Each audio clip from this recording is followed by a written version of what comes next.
Hello, everybody, and welcome back to the channel. My name's Stephen Howson, and I just thought I would do a quick reaction to last night's draw against Young Boys, and I want to, in particular, talk about why Teden Mengi needs more game time. And I'm going to get into that in a second, but before we get into that, I just want to quickly say a big congratulations to Tom Heaton, a big congratulations to Charlie Savage, a big congratulations to Zidane Iqbal for making their long-awaited debuts. Tom Heaton's a little bit more long-awaited than Charlie and Zidane. 20 years after he joins the club, finally makes his Manchester United debut. Charlie Savage, continuing tradition of his dad, Robbie Savage, coming through the Manchester United Academy, making his debut in the Champions League, making his debut for Manchester United, which I actually don't think that Robbie even made a first-team debut for Manchester United, despite being part of the very successful class of '92. Had a lot of competition that he was up against, in fairness to him. But Zidane Iqbal, a massive shout-out to him for making his debut and really flying the flag for South Asians in British football. There is a serious underrepresentation of Southern Asians in English football. I've got a couple of mates that for 2 decades have been involved in running the British Asian Football Foundation. Close to them lads, understand the sort of prejudices that they face. Asian players are too small is one of the things that they hear. They don't have the same sort of physicality as other players. It's just not the case. And I'm sure the same sort of things were said about black players when they were coming through. And the same sort of prejudices was prevalent for not just black players, but I bet like Spanish players had it. I bet like Italian players had it. All of these little prejudices eventually go away and people realise that football, especially being the style of football on the sort of pitches that we play in England currently, is literally for every single body type, and there's not a single race that's at a disadvantage for any sort of stereotypical sort of, what would you say, attributes that race has. So massive congratulations to Zidane, representing his Iraqi heritage and his Pakistani heritage, but more importantly, his Manchester heritage in becoming, I think it was the 245th Manchester United Academy graduate, with Charlie becoming the 246th Manchester Academy graduate. He's going to fly the flag. I was speaking to Joel Bayer this morning about the significance of doing that, as I can't imagine being a black football fan in the 50s, 60s, 70s, seeing the likes of Laurie Cunningham being an absolute trailblazer, seeing Viv Anderson becoming the first black English player to represent England. And this happened so late after black players was already representing clubs up and down the country, and there were prejudices that exist. They used to say black players couldn't see at night. All sorts of absolute fucking wild things that they used to say about them, which obviously we now know to be completely incorrect. Well, the same sort of things are still being said sort of about Asian players, that they prefer cricket and it's not a cultural thing for them to play football. I can tell you this, if you go down to your local power league, you'll probably just fucking see majority Asian people playing. And I don't know what it is about why you don't see a big representation. We play Saturday football. The makeup of all the teams that we play against is very, very, very, very, very white. I'm quite proud of the fact that Stretford Paddock as a football team, we have Asians in the first team, we have Asians in the second team, we have Asians in our development team, Asians in our 21. We have a ton of black players in every single squad. We have black coaches all the way through the squad. I think we represent where we come from, and I think we represent our generation the way we are in Manchester, I think. But I think Zidane's going to end up being a bit of a standard bearer for South Asians. I think when it happens at Leicester or somewhere like that, it's great. When it happens at Manchester United, I like what Adam said last night, and he said it's a game changer, and I absolutely agree. So big shout out to all of those, and I would say Zidane, stand by, because you're probably going to get some serious amount of following for actually becoming the first South Asian to play for United, and well done, well earned. So let's talk about last night then. That was a very flat game, and it was to be expected, wasn't it? Interesting that we deployed the 4-2-2 with Juan Mata in a deep line playmaker role, which I actually thought he did all right in. I wouldn't say did great in. Nemanja Matic at centre half, thought he did all right in. Don't think he did great in. I think both teams were really under-tooled and underutilized, and I think it was just one of those games where we all knew what was going on. I think a big loser from last night could be Aaron Wan-Bissaka, not just for getting injured, and I hope he's all right with his injury, but if the injury means any sort of extended time out, that little bit of a pressure coming off for Diallo might see an extra 10-15% rise in Dalot's performances, because he knows that if he makes a single mistake, he ain't going to be out of the team because he's not an option to replace him. So Diallo could really kick on from here. Why is the chat unrestricted, says Glenn? Because sometimes we'll open the chat up. Sometimes I can't be asked opening the chat up, but sometimes I can. There's no rules here. I do what I want. Pranjval says, why was Savage and Iqbal selected over Hannibal, who's been in the conversation much longer? Maybe he's been in the conversation for you. Maybe he's more recognisable because of his hair, but I don't necessarily think there's a massive difference between the players. Also, he's been representing, I think it's Tunisia that he plays for. He's been representing Tunisia, and I think it's the Islamic Cup, something like that, or is it Islamic Nations Cup? So I think probably something to do with that, I think.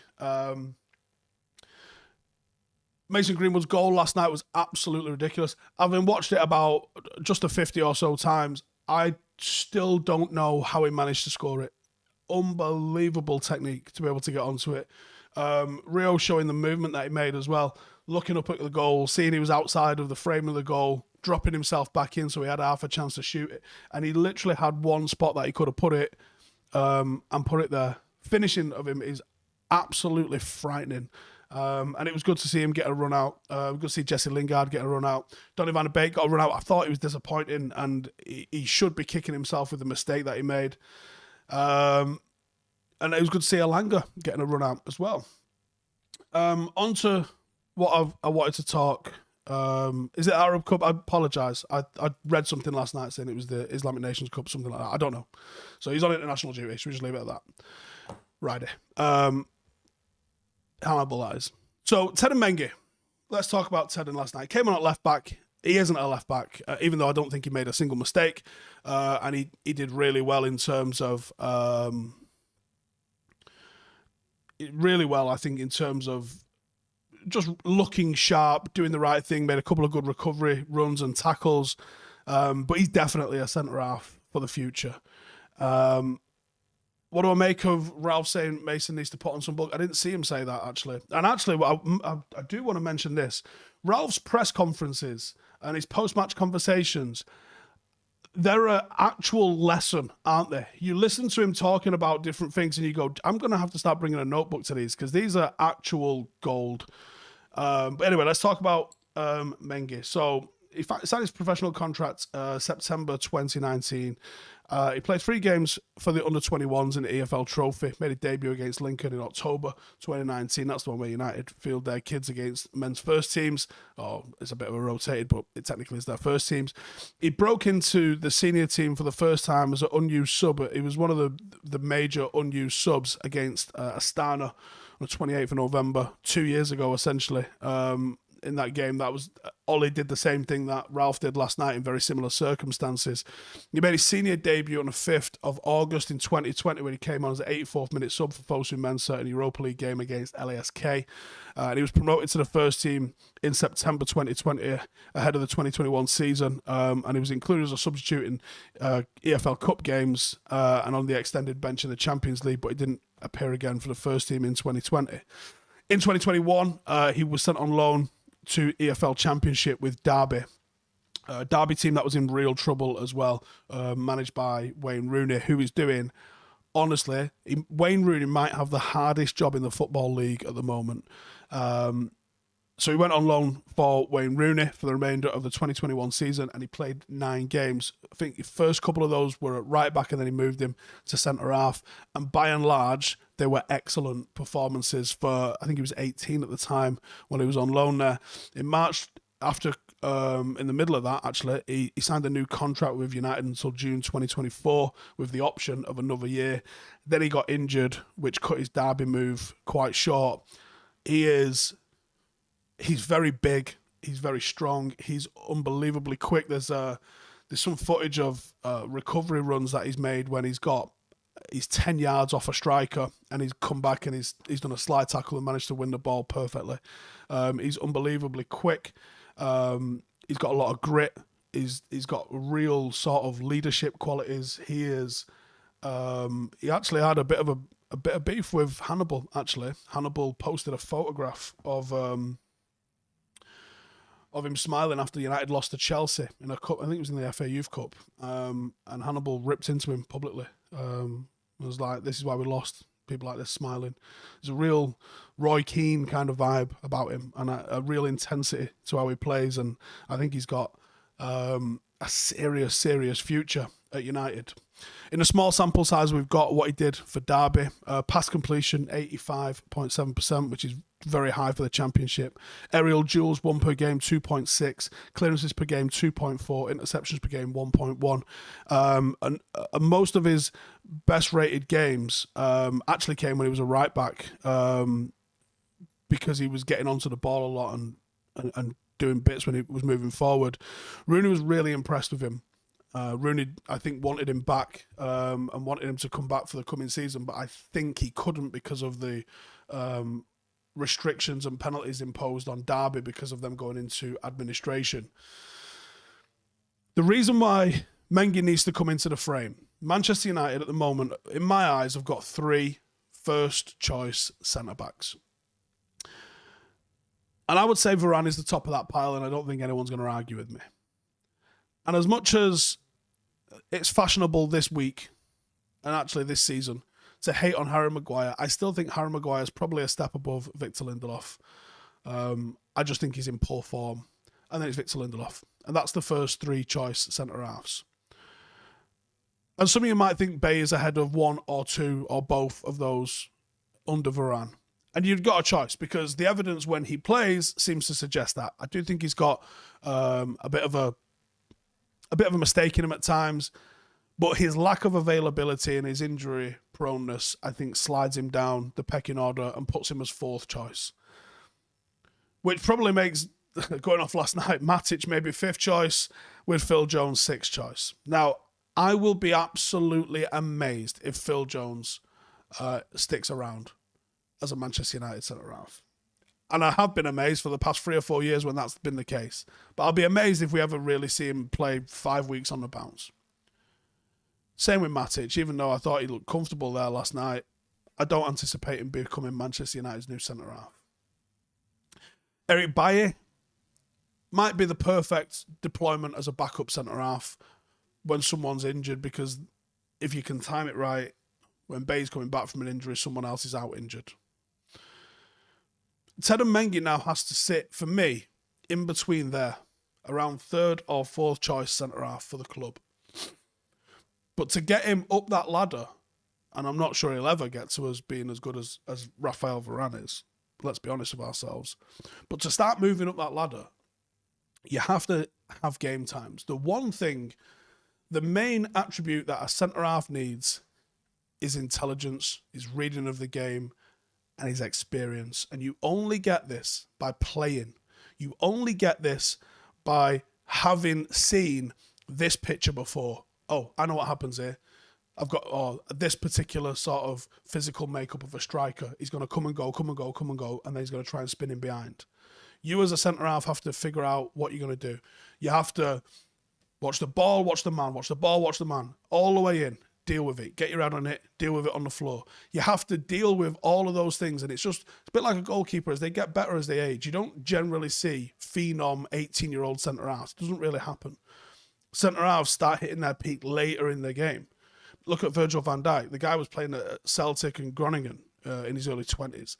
It took him a long time to build up the experience to be as good as he was. He wasn't that good earlier in his career. You have to build up that experience. Teden's got a lot of experience at a high level for a young centre-half. He has to capitalise on that. His career could go the same route as Axel Tuanzebe's did, where injuries, I don't think he's as injury-prone as Axel ever been, but injuries could be a massive factor in what happens with him. If he stays injury free, he's got to get out on loan. I believe he's going out on loan in January, so hopefully he finishes the season strongly and takes a little bit of confidence of getting another Champions League appearance under his belt for Manchester United. But you got to get games. I'd look. I don't know the rules and the restrictions of what's going on at Derby, but I'd love to see him going back to Derby and really sort of building on a relationship with Wayne Rooney there. And I want to see Derby do well as well. I think they've been absolutely stiffed by their ownership, and the league have punished the current ownership and the current team. I don't think that's very fair at all. So some things that Solskjaer had said on him before, obviously before he left, he said he's a leader, he's a proper centre-back. He said this after his debut. He goes, he's one that we believe in. He's the same age group as Mason. They grew up together, strong, quick. He's good on the ball. We got a decent player there. I think he's got everything that you would want a modern-day centre-half to be. He's someone that can play a high line because he's extremely fast getting back. He's combative. He's probably not going to be your cover defender. He's probably that's maybe where he would suit going alongside Varane. Someone's just said it in the comments. Sergio Ramos. Maybe he's United's own academy version of that archetype of a player. The one that goes steaming in, the one that challenges people right on the halfway line, the one that's you're very physical, you're very combative centre half, and you have your more silky one that sort of drops in and covers as well. But he can also get back and cover because of his pace as well. But yeah, that's my thoughts. I mean, what do you agree? Do you disagree in the comments? Let's see what's everyone's saying. Lindelof is more consistent than both Maguire and Baye. I think that we're looking at that with a bit of recency bias. I think last season, Maguire was pretty good actually, and he's been pretty good since we sold him. I don't think he's been exceptional, but I don't think he's been £80 million signing, but he's been pretty good. DA says, my only worry would be United not really in a position to hand out chances to build up experience. The team is weak and that position in the table is weaker. I totally agree, and that's why I'm saying the loan that he's got to go out on has to be where he goes and gets minutes. He's got to go and try and play every single week. And even if he does that, I don't necessarily think he comes back straight into the 11 next season, but he could be the first option off the bench. He could be that first choice where it's a League Cup game, it's a Champions League game, someone's got a bit of a knock, he goes and plays. The group stage, I don't mean the knockout stage. I Am King says Laird is not a left back. I think you'll find he is. I think you'll find he scored 22 goals from left back one season. He's a left back or a right back. He's arguably better as a left back, in all honesty. How high was my achy scream with Mengi's tackle? I fucking love Mengi. I really do. Mengi needs a loan to the Prem, says Damar. Maybe that's the move next season, is if he goes out and proves himself and looks as good as he did. I mean, it was a year ago that he went out on loan to Derby. He's grown since then. He's developed since then. His understanding will have developed since then. Maybe if he's ready, going into the bottom half of the Prem, being under a lot of pressure in a team that's battling, maybe somewhere like a Brentford. I don't think Norwich, I don't think they're going to be in the Prem next year, but somewhere like that might really work for him. Can we repurpose him into a bit of a midfielder? Why do people want to change people's positions? He's a centre-half. Let him be a centre-half. Trav says, as soon as Big Boy comes around, Lindelof becomes submissive. I can see him moving in the summer, to be honest, which might leave the door open for Mendy to be third if he gets a loan. Good call. Pinch says, still really think Laird can bring something to the first team from January. Ethan's problem is he's been absolutely ravaged with injuries. He's been sick. Let's see if I can get some stats up for him at Swansea. I'm not sure we can get any data on him. But yeah, obviously Ethan's only 20 as well. He started 17 games, come off the bench twice. He's got 3 assists to his names. It looks like he's doing well in there. It looks like he's creating chances all the time, and looks like he's doing bits. Santa Notch says, I'd love to see more of Mengi, potential leader, real leader. Eri Wan-Bissaka, injury news. I haven't seen anything just yet. There might be some news comes out later today or possibly tomorrow. Ralph Rangnick presser was a fantastic listen, says Centre Circle. Steve, good day to you. Good day to you, sir.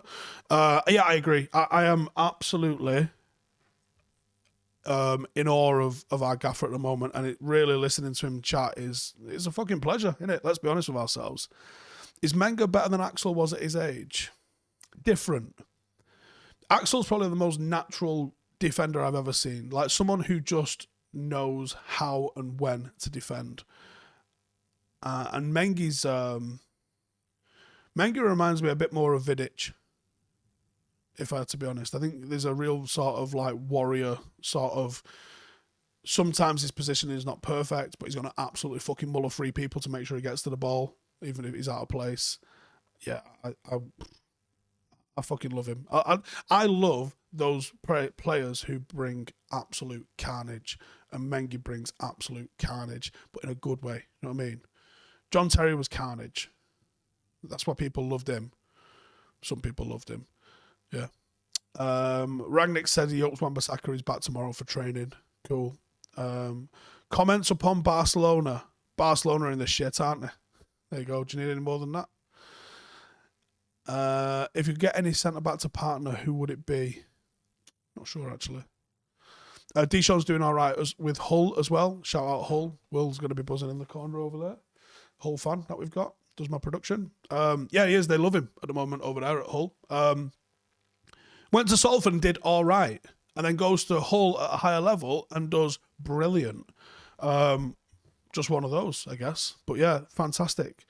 And this is what I'm saying about centre halves. They need that time to mature. The fact that, I mean, Dijon went to League Two and Hull in the Championship now. Will, Hull Championship. Will, Hull in the Championship. So he goes from League Two to the Championship and looks miles better playing in the Championship. Mengi's first loan was Championship. He didn't need that stepping stone to get into the Championship. So I think, as someone mentioned earlier, I think if he goes and establishes himself in the Championship again, he could be. He could really be a Premier League loan for him very, very soon. And he's still so young.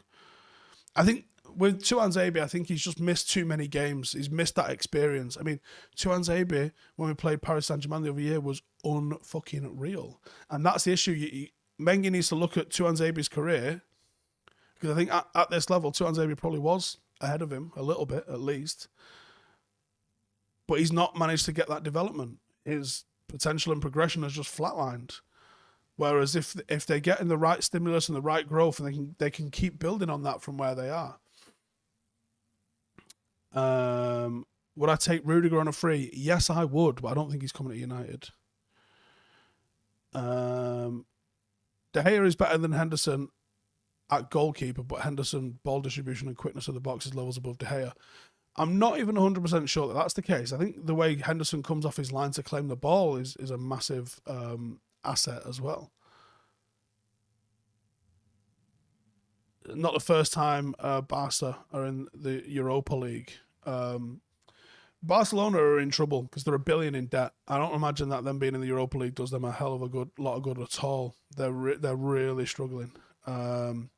Jimmy Garner, surely he has a chance. I do think Jimmy Garner is probably out of the midfielders on loan. Galbraith, who's doing bits. Levitt, been doing bits at Dundee. I think he's injured at the moment. Garner, out of all of those, seems to be the one that's really making it happen. But I believe he's playing a little bit more advanced. I haven't watched it, but I know one of his best mates plays for Paddock. And he was chatting to us on Friday about him. I think he says he's been playing a little bit higher up. So, yeah, we'll see a little bit of how that's going to go down. But cheers for tuning in.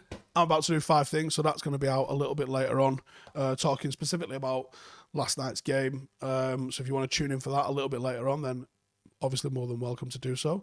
We've got a preview coming out for Norwich tomorrow. Make sure to stick around for that. Subscribe if you want, and I'll see you guys in the next one. Laters.